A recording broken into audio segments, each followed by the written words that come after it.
gather in the weird, weird woods.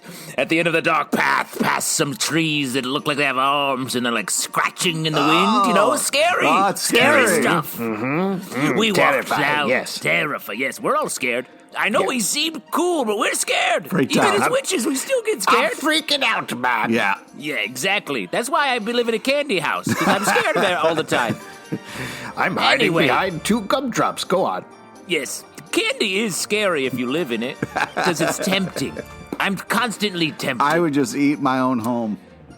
See? And then your property value falls. Yeah. And It's you like got I a always leaky say. house.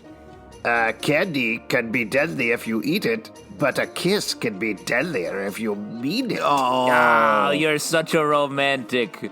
I love it. Oh, anyway, we could kiss and tell all night.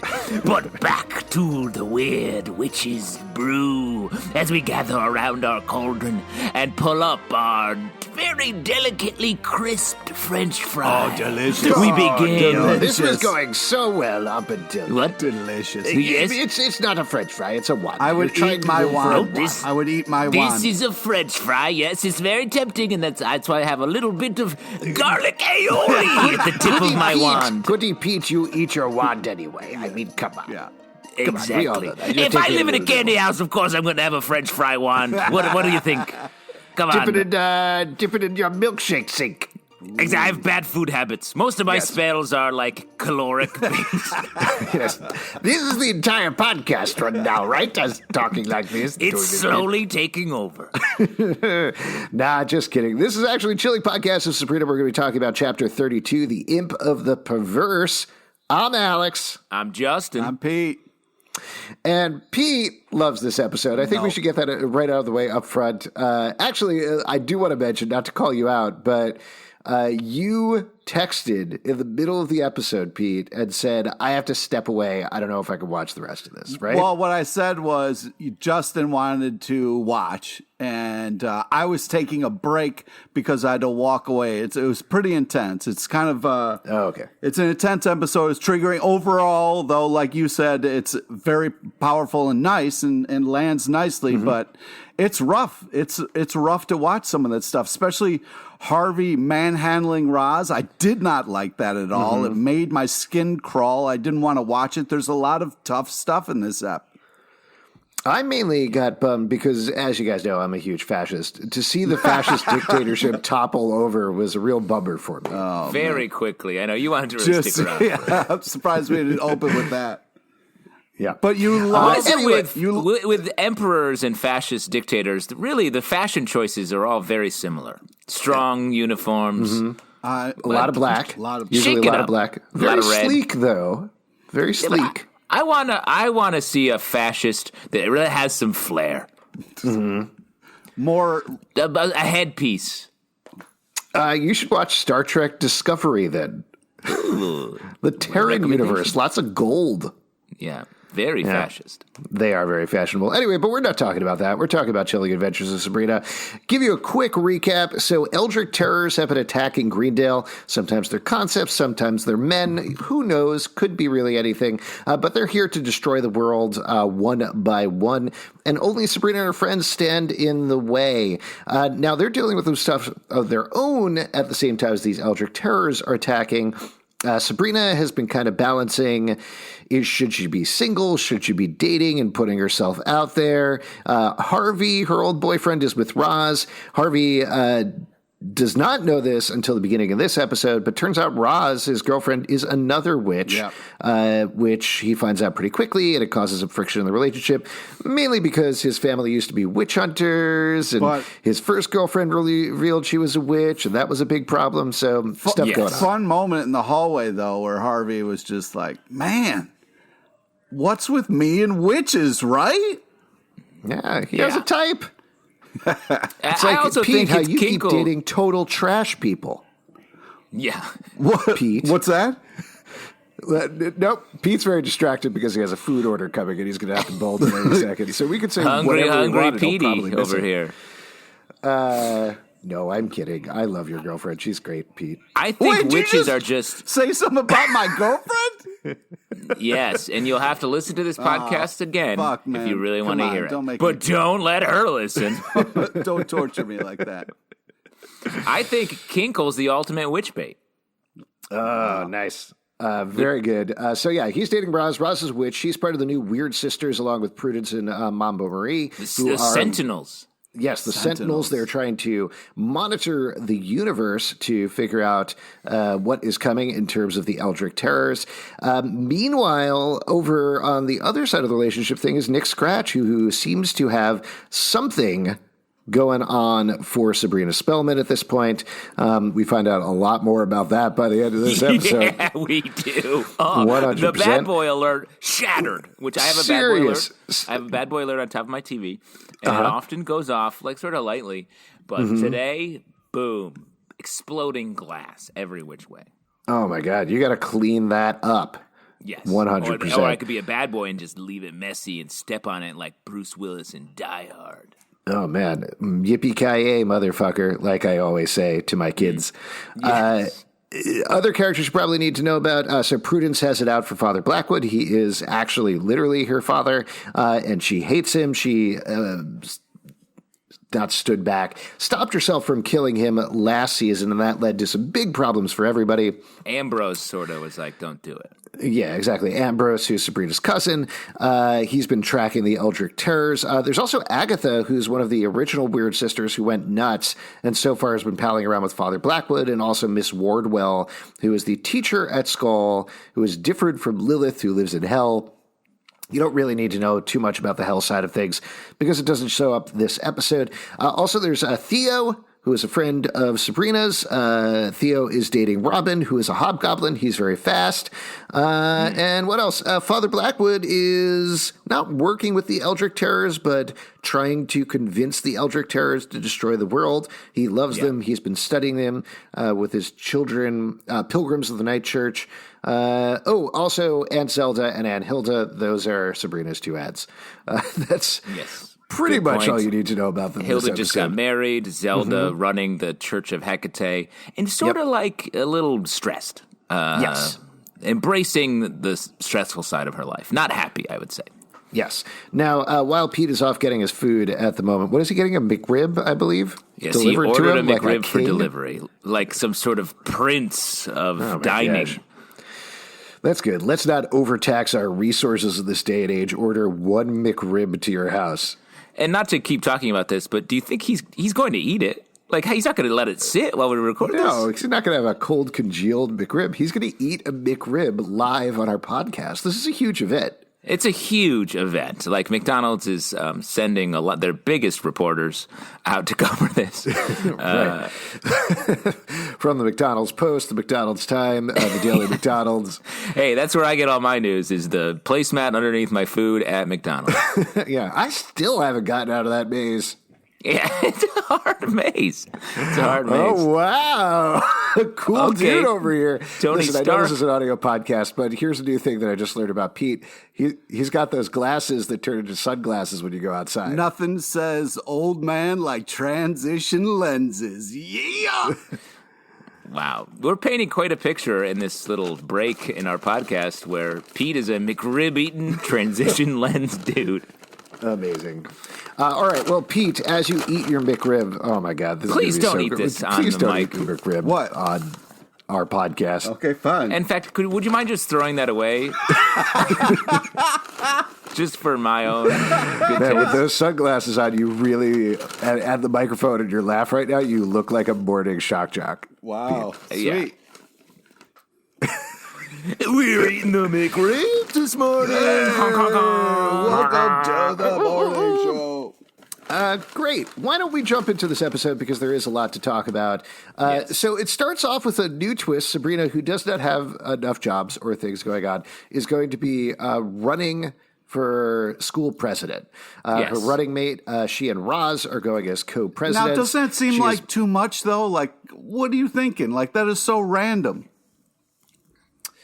No, that's pretty classic Sabrina. Okay, cool. Like Zelda lays into her immediately. Yeah, She's she practicing does. her speech for the entire family and assorted others. And Zelda lays into her and specifically says, you do not have time for this. Yeah. There are Eldritch Terrors coming. You can't run for president. And Sabrina makes, in my opinion, a very half-hearted or half-thought-out push for why it should be okay for her. Yeah. I feel like she can just make another time-displaced version of herself, or maybe she could, Dave, have a twin, a lookalike pop in there and just run the school. I mean, how hard is it to run Baxter High? I don't know. I mean, probably a little easier than Riverdale, I'd say. Like, I would not want to be Riverdale High School president. I think either one, Yes. it's a bad career move. Yes. Looks great on a resume to Murder College or wherever you're going. Yeah, I guess. Right. Well, we'll find out next season on the Riverdale. So that all said, that kind of out of the way, that little setup there. Roz tells Harvey, we talked about this the last episode, but she's pretty upfront right at the beginning. Good for her. About being a witch. It obviously caused problems, but how do you feel about this decision versus where we left off last episode? I like the way they did it, where we didn't have to agonize over the back and forth. We start the scene after she's already told him, and you get this great line: "You told me point blank that you weren't a witch. I trusted you." Like that's. I feel like Harvey's going to be asking that question for the rest of his life. Yeah, that's no matter who he dates. But I did appreciate the fact that Roz was like immediate with it, like, okay, this is a thing. And also, I liked the moment when she was like, do you want me to leave? And he's like, well, I mean, let's not get crazy. You should stay still, you know. Yeah, he's got to get one last art bone in so he can draw his pictures of the morning. The art bone, as they say. Yeah, he sucks out a Roz and puts it all on the paper, if you know what I'm talking about. Wow. Hey, do not like your word choices currently. That is your... But I also like the choice that the next day that Harvey is not okay with it. That actually felt very natural to me, you know, that there was almost this whiplash turn of... He was trying to be very Harvey about it, but thought about it overnight and started to get pissed, and it just kind of came out. That was nice. Well, I agree. I like how these, you know, Harvey's not perfect, you know, like they kind of paint him as the good guy or whatever, but he's still human. So, you know, sometimes you have knee-jerk reactions to it, things, you know, it's big news to find out somebody you're dating is a witch. Yeah, it's like if my partner, if my wife came home and was like, "I'm actually a McRib," I would be you would like disgusted. You would be like, "Run for your life!" Pete's about to run in here and try to. Yeah, I would hate to do that. You know, it would really eat my wife. Yeah, it would hurt your whole family. It's true, but so tasty. Oh, so then we get a couple of interesting things happen in a row. First of all, yes. Oh, I was going to say, if you're moving on, the whole idea that Carl is now running for president against, and he's not even the lead man on the ticket, the lead person on the ticket. I was like, yes, Billy and Carl. Billy and Carl. Running the man ticket. Yeah. The man Brotherhood show. of Bros. But we get the next terror arrives in town, or it kind of arrives in town. Two things happen here. First of all, I wanted to talk about the advanced warning system these witches have, which let them know concurrently to when an Eldritch Terror is already there. Well, I appreciate their advanced warning system because it seems to be a model planet Earth, and then whatever the problem is appears on top of it as a little doll. yeah. Which, I mean, it's easy to read that system. Yeah. I think the problem is this imp thing is standing on Earth. Well, but it's like an earthquake warning system, which is an 8.9 earthquake is hit, and it's like, hey, by the way, you're in an earthquake right now. Yep. Yes. Not that helpful. No, though I will say it did get Prudence to the right spot in the right time. Yeah, it did. She just missed it by a real second. Well, I think part of that, too, is that she lets Marie know and she lets Roz know, but then she goes off to do it herself. So it's possible they could have done something to stop it if she hadn't gone rogue. I'm glad we're talking about this moment because you kind of and she's charging and then she jumps and it seems like that's taking extra time to jump. Like if she just would have ran through him, she could have got there in time and stabbed him before it went into effect. It feels like the jumping really, it's that classic thing in baseball. if you slide instead of run through the base, it actually, you think it's easier, but it actually takes longer to do that. When I play baseball, I slide around all the bases. I never stop sliding. I just oil myself up right at the top of the game. That's not baseball. You're a famously lubricated baseball player. They call you. Oh, go ahead. You say your joke first. No, you first, and I have one too. I was going to say Baby Lube. What are you going to say? I was going to say Lube Ruth. Oh, Lube Ruth. I was going to say Lube Man from Watchmen. Yeah, that's not a baseball player, but I appreciate it anyway. Good character. Speaking of good characters, we get famous character actor James Urbaniak shows up here. Slicky Henderson. There it is. As the trinket salesman, and this is apropos of absolutely nothing, except it was a very weird night for me. I watched this episode where James Urbaniak shows up, and I was like, oh, it's James Urbaniak. I love that guy. He's really fun at everything. Watched this episode, turned over to Dickinson Season 2, and he is, I believe, in the second episode of Dickinson Season 2, doing a guest appearance there. So it was 2 random episodes of TV in a row where I was like, there he is, same mustache and everything. Yeah. Good actor gets work, man. Come on. Yeoman's work. Yeah, he's good. He's doing great. But yeah, it is fun seeing him as this weird trinket salesman who shows up. This is jumping ahead a little bit. Oh, wait. But he has a suitcase full of stuff. One of those things is the imp of the perverse. Later on, we find out that he has Kronos' gallstone or whatever it was, or a literal stone that he swallowed. Yes. What's the trinket man's deal? Who is he? What's going on with him? What side is he on?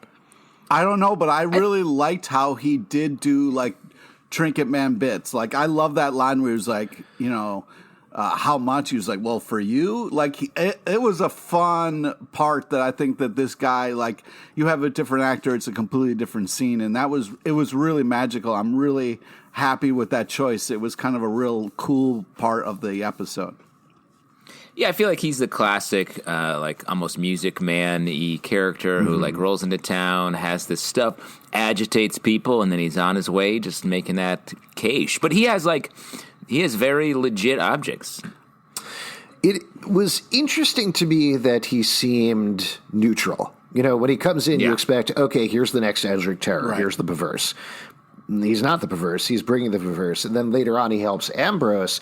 So he's very much this party who's just outside of everything. But the way that James Urbaniak plays him, it feels like he has an agenda, when you're watching it. So I'm curious to see how that plays out. I also think the imp probably drew him to Blackwood because Blackwood wanted the imp. And then Blackwood throws him on the street, so he's pissed. So he waits on the edge of town for someone to show up and get it done. That seems fair. So as Prudence, tries to kill Father Blackwood, he wishes on the imp of the verse that he would not only be emperor, but always have been emperor. And smart, great wish. Yeah, which is smart. He makes a good wish. And I really like how this plays out, actually, like the way that they execute this, because the reason that I like the way that you're giving me a look here, Pete, I am. Which is either you're unsure of what I'm saying or the McRib is not hitting you the right way. I'm not sure which. That's not. Don't you dare talk trash about the McRib. I'm saying that you say you like what happens. I say don't talk McRib about the trash. Is what I say, because they're sort of the synonyms. We've all seen parallel fascist universe in sci-fi and fantasy and horror and whatever. Sure. In real life as well. Many, many times.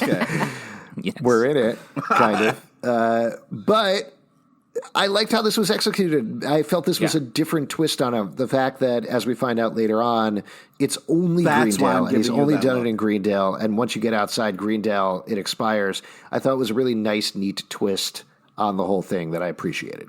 And I also like that we didn't have to over-explain it. Like they know that we're aware of the trope as smart TV viewers. So it's just like, see the uniforms they're wearing? You get it. This is a fascistic society run by Father Blackwood. Let's move on and start getting to the story and how we're going to get through this. And I thought it was great.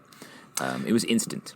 Yeah, there's a line later on when Roz and Sabrina are the two that remember everything that's going on.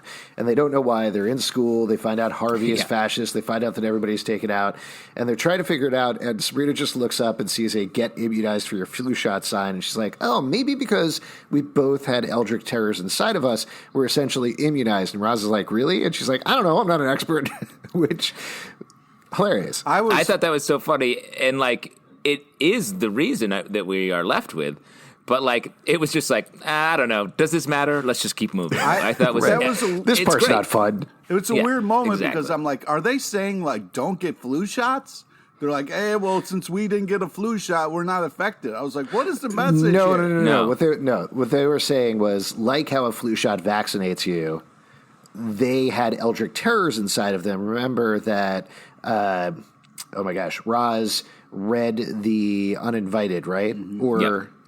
read The Uninvited, and then Sabrina had the I remember that stuff. Yeah, it's like they're because they had them, they touched them. They have the antibodies built up in their system, so they're not affected by this Eldritch Terror. Yeah. However, it was pretty clear later on that Ambrose is an anti-vaxxer, and it was weird 100%. That they put that speech in there. Yeah, it was aggressive. I got watching this. I was like, "Ooh, this feels so topical by accident." Yeah. There you go. Good job, show that was filmed almost a year ago. That's the thing, though. I felt like at times it was too aggressive. I understand what they were trying to do and who they were portraying, but that's when I got like real kind of skeeved out. Well, and I think this scene we're about to talk about here is probably I'm hoping we can just the hardest brush one past to watch. Is the one in the classroom after Sabrina dips into disguise and then they're in class. No one's the wiser that this strange new out-of-towner is just has her own desk in the class. She's chilling there. Wardwell's teaching Why would she stay? Because she's got to help solve the problem. It's also her school. To your auntie's house, like, don't stay in school where all the fucking Nazi kids Wait, so are. your message is don't stay in school, Pete? That's right. That is aggressive. Also, I'm pretty sure she's chilling because it's her Adventures of Sabrina. Oh, cool. Very true. Exactly. Wow. Her whole thing is being chill. That's got to be Kiernan Shipka's real hair, right? Like she took off her wig or something. Yeah, because they said bad hair dye. So it's a burn? You think that they were burned? The writers were burning Kiernan Shipka?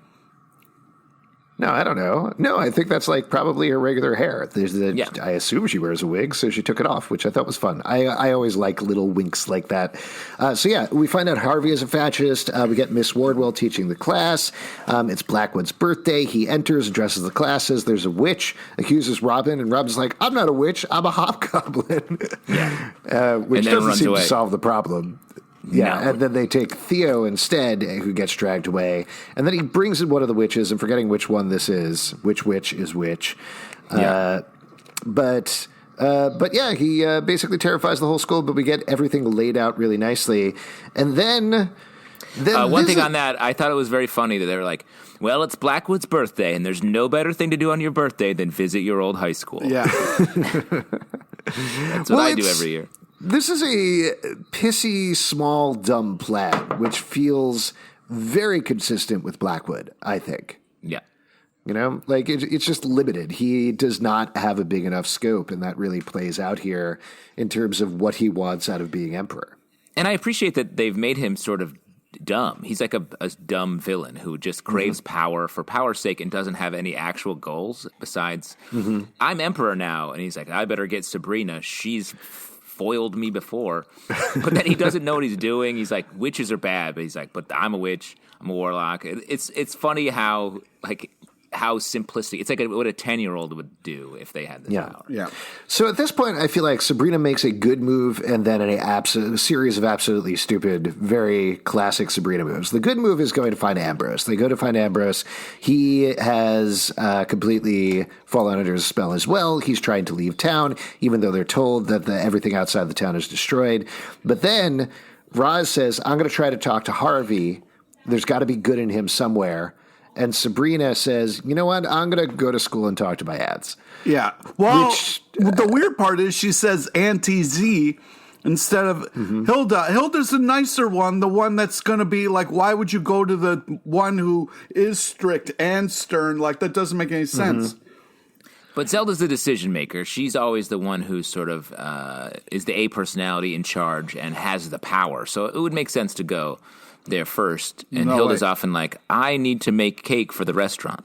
Yeah, have a cake break. Be chill. It just feels like they spent a lot of time saying, okay, we're in a parallel universe. We know how this works. This is a fascist society. We get this. We've seen shows before. Now let's make the stupidest decisions possible.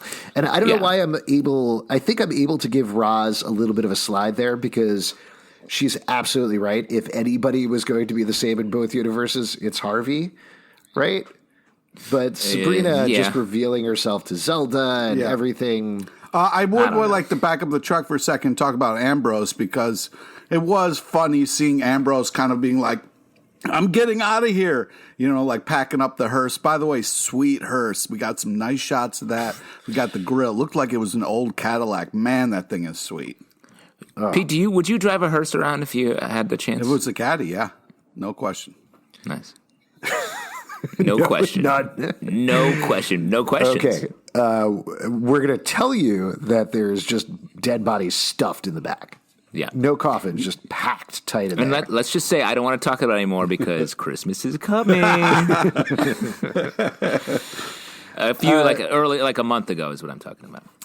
So, as mentioned in this parallel universe, she heads over to the school. It's now an art school, kind of, probably secretly a witch school. But Nick is there, introduces himself to her, really likes her, giving us a teaser meet of what's cute. coming. They run the into each other. It was a freaking meet cute all over again. God, if we can just keep getting parallel dimensions where Nick and Sabrina are meeting over and over again. Hey, speaking of meet cutes, how's your McRib doing, Pete? It's gone. It was so good. Wow. It's crazy how you're able to eat that in silence, I guess because it's just mush. Delicious. It's like eating oatmeal. It's delicious mush.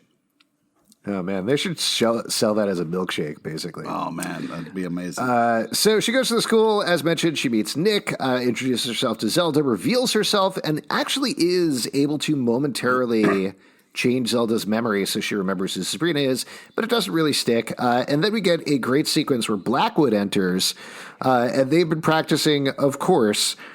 You said a couple of episodes back, Pete, you were like, I am 16, go, I got 17. That's a real fascist song. No, if we're going to musical theater fascist songs, you're going to go to Tomorrow Belongs to Me from Cabaret, which is the most fascist song that is sung by fascists for fascism. But that was a little foreshadowing because they did a reference to a Nazi play and then had the crazy Nazi episode next and had singing in it. So that full circle is shit right there. Yeah, I don't want to spoil anything about the next episode, but I hear they have a musical number from Schindler's List, the musical. Oh, my God. Wow. Everyone's been dying to see that musical, especially these days. I love a good list. Jesus. Schindler's Listicle? Were you guys surprised that Melvin knows how to play the accordion? No, that was so great. Melvin was killing it in the accordion. I have that in my notes. I'm so glad you brought that up. Amazing. So I love that Sabrina literally says the words, bad boy alert. Because once a bad boy, always a bad boys for life. Do you think that was us, right? That's our impact? That's our impact. Mm-hmm. No way. The bad boy alert has been brought into the main canon of the show. She doesn't say bad boy alert. She just goes once a... No, she says bad boy alert. She says the words bad boy. Believe me, when I hear those words, I have my own alert. And she says it, and we've been saying that since part 1 of this show. Check the T-shirts. But it was kind of ridiculous. Sabrina did have a couple ridiculous moments, and the once a bad boy, always a bad boy because Nick's not singing was hysterical. Very, and I love her karaoke spell. She gets him going.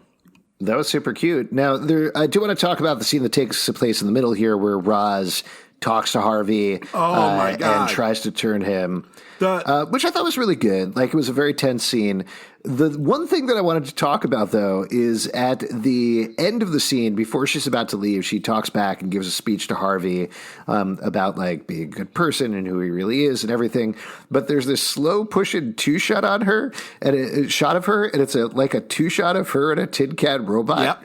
Did you notice that? Yeah. That was weird. What was that? That's a little. I think he's the Tin Man from Wizard of Oz. He needs a. He needs a heart. Oh, interesting. Harvey. So it's like a metaphor for who Harvey is. I was going to say they're in a throuple and they all have sex. Oh, the robot. Oh, well, that could be that. Clearly, it's probably that. But yeah, have you seen that Tin Can Man's drawings? Mwah. Oh, very good. The Perverse. Erotic.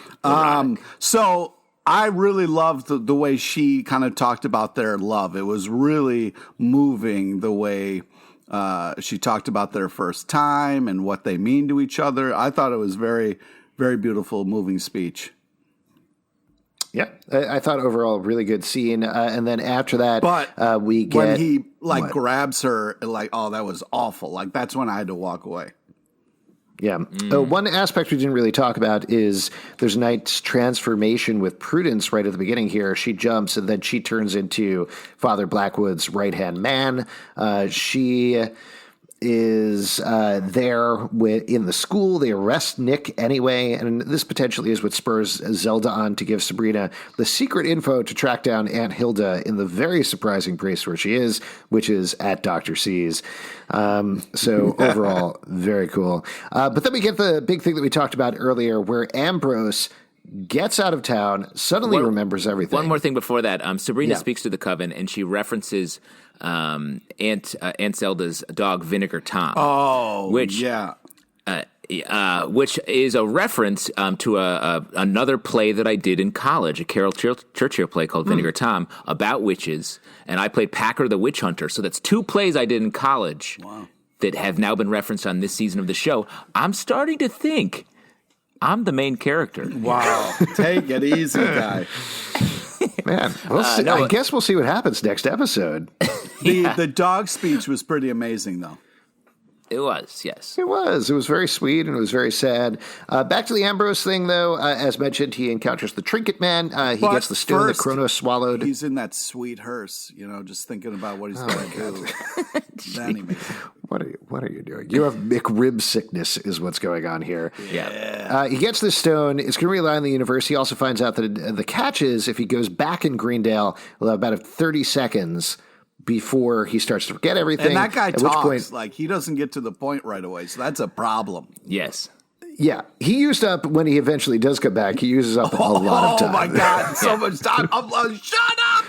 Just get to a lot of pausing for effect. Yeah. Oh, wow, Sabrina and Zelda and Hilda and the Eldritch Terrors. Yeah. There are 8 of them. And well, what you need to know is I went outside of town and one. Anyway, he's great, though. Yeah. I know I'm making fun. He's good. He is amazing. He's very good. But Robin shows up. That's going to be the catch there. That's how they're going to get back inside very quickly. Robin was running the whole time. Like, that's impressive. Nonstop. Yeah. That guy's very fast. He is a fast hobgoblin. And then Sabrina and Roz break into the back of Dr. C's where the resistance is going on. They find out Agatha is fine in this alternate reality. Yes. But Dorcas still dead and gone. I don't know about that, Alex. I think she was just completely forgotten.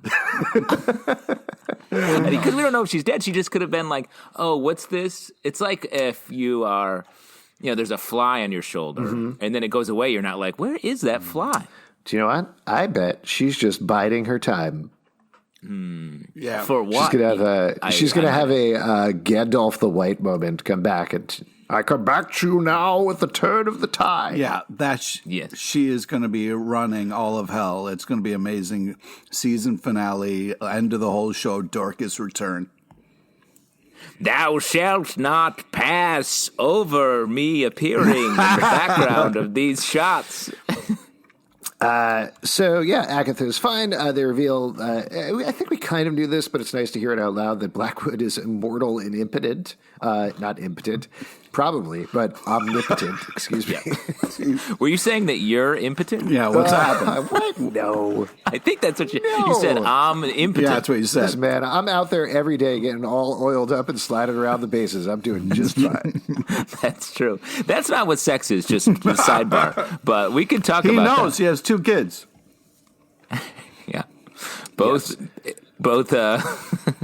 conceived on a baseball diamond. Oh, my God. So back to this, though. Ambrose enters, breaks everything down, and then we get a fun moment where Hilda realizes what she can do is make stone soup for everybody. So she does that, only puts lemon and ginger in it, which is a waste of a stone soup. Yep. That's not how you do that thing. I mean, where is it? No. Come on. And yeah, you want some, it's more of a broth. Yeah. Right. It's more of a tea. She basically made stone tea, Yeah. honestly. Yeah. That's So good call it what it is. But everybody has it. Sabrina takes some to the school and frees everybody mind there. So basically everybody remembers what's going on. Love this, how the entire coven is there for Blackwood's birthday, but they all remember pretty much, and they're all about to take the fight to him. Meanwhile, though, before that happens, Roz gets taken away, and it turns out Harvey is kind of good. He only He's takes medium her. good. He's medium good. He's good for this alternate reality. And then we get a really fun sequence. Father Blackwood preaching to everybody. They're piling stones on top of Nick. Sabrina reveals herself. Oh, my God. And destroys the imp. Very fun. Except it's not the imp. Wait, it's a fake imp. back up. You got to talk Yes. about the whole, like, Nick has his shirt off. They're piling stones, and then Sabrina's like, no. Well, because they were like, let's put stones on him, but he can't bear the weight of this T-shirt. Let's take the T-shirt off, and we'll just put the stones, give him the full Giles Corey treatment right out of the Crucible. We're hitting. I love the use of plays in this show. And Listen, man, Broadway's closed, but we still got Chilling Adventures of Sabrina. yeah, and 100%. So Nick, it's like, I could take more weight than that. And Sabrina's like, I know you can. And then it's just too much. And Roz is like, are you really hitting on your ex-boyfriend? And she's like, it doesn't count. I couldn't believe they did. I couldn't believe they had that 10-minute sex scene right there. Right in the middle there. Of the episode. They couldn't control themselves. Nick and the Stones, you mean, right? Yeah, Nick and the Stones. Maybe I just imagined them just stopping the action and just having intimate, but still wild sex right there in front of everyone. Yeah. Also, you can take the weight. I don't think Kieran Shipka weighs as much as all of those stones. Yeah. I'm just going to say that. Wow, interesting. And then Nick was like, hot friend. Like, wow, it was a lot.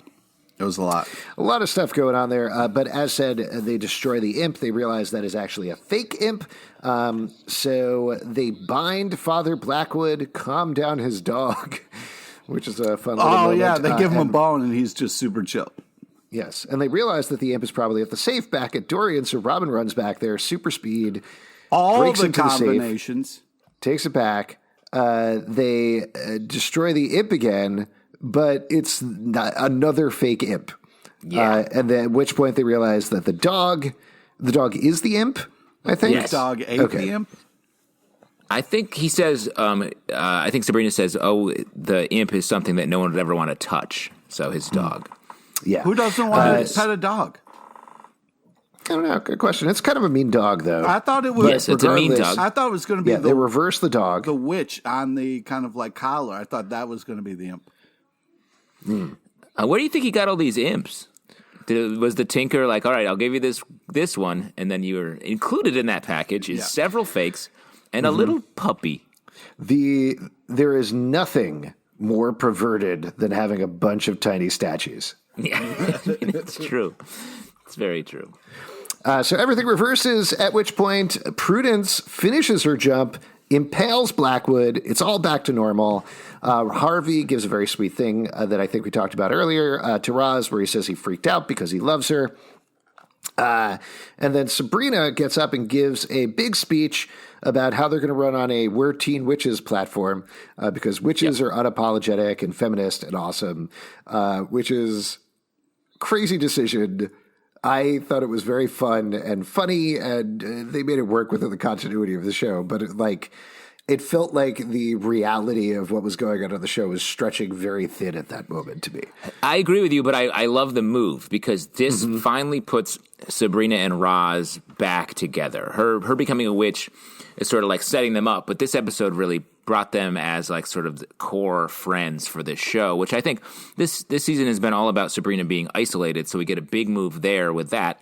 And also I think this episode showed that Harvey and Sabrina, no thing. Yeah, nothing there. Yeah, I mean, this was, really about like being woke and kind of like being on the right side of history, as this show talked about like numerous times. And that's like, it was just all kind of a big metaphor for that. But the speech was nice. I just wish a little bit more of Roz would say some of these things, just because it would be a little bit more powerful that way. But instead of Sabrina. But I agree with Justin. I love where it ended with the two of them together. Well, hold on. Oh, with Roz and Sabrina. Yes. Yeah. Okay. Was that Vinegar Tom in the background? Yeah, sorry, my dog wanted to just enjoy the theatrical references we were making. Yeah, sure. Toss a McRib over there, see what happens. And just Harvey's slush on down his mouth. Harvey's apology was nice as well. I thought that was really cool. So last two things that happened, they've chopped off Father Blackwood's head. Since he's immortal, they're just going to keep him there on a plate in the prison cell or whatever you want to call it. And the last thing, this is huge. We finally get the Riverdale crossover. Yeah. Veronica Lodge comes in. Her hair's a little shorter. She looked a little bit different. But she comes in, walks up to Sabrina and says, Sabrina Spellman, we're M game. And that's huge. I wouldn't have expected that, but it was great to see Veronica again. And I'm curious to see what will happen next. Alex, I think you have a case of the of Riverdale withdrawal. Yeah. Because you're seeing Veronica everywhere. Yeah. Yeah, that's true. No, it's Nick. But he says Veronica Lodge's catchphrase. He says, Sabrina Spellman, we're endgame. Yeah. No, you're not into it, Pete? I thought that was a little like, like, I don't know, a little eye roll. But I like the fact that they were, Nick and Sabrina, after this episode, you can tell that they're clearly the ones for each other. So that was nice. Yeah, I thought this was great. Very excited. I mean, I don't know. I'm curious if it means what it will mean, because it doesn't feel like that's necessarily true. But the fact that Nick is sort of coming for her, I think, will be a fun episode to watch. I agree. Go ahead. No, I was just here to say I agree. Cool. That was it. But I did like the Prudence transformation was fun. The double sword thing she had on her back was pretty badass. That was pretty fun. Before we wrap up here, which reigned supreme this episode? Pete? Well, Prudence, because she had two swords. The car? Which one are you Well, it's going to be tough. I want to to say the hearse is pretty sweet. But no, I do like Prudence because, like, I thought she was the only one who didn't really make me furious this episode. It was hard to see people we care for act so differently in this episode. So I felt like Prudence was a badass, and I liked her transformation. Her new look was cool. Justin, what about you? Tough call, but I got to give it up for that Nick Scratch Fever because what an episode. He's coming in. He's got his swagger back. He gets to throw the shirt off, take the stones right to the pecs. And I'll tell you what, those stones were on there, and when they hit those pec muscles, the stones ended up being the loser. I'm going to give it up for the Trinket Man this episode. I just love me some of James Urbaniak. It is a weird character. He brings such a weird, fun energy to absolutely everything that he's in.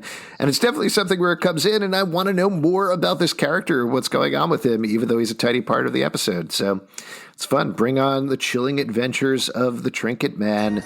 If you'd like to support our show and other shows we do, patreon.com/Comic Book Club. Also, we do a live show every Tuesday night at 7 p.m. to Crowdcast and YouTube. Come hang out. We would love to chat with you about Chilling Adventures of Sabrina. iTunes, Android, Spotify, Stitcher, or the app of your choice to subscribe and listen to the show socially at Riverdale After, at Riverdale Dark on Instagram, Riverdale After Dark on Facebook, comicbookclublive.com for this podcast and many more. Until next time, keep sliding around those bases. Oh, boy. Wow.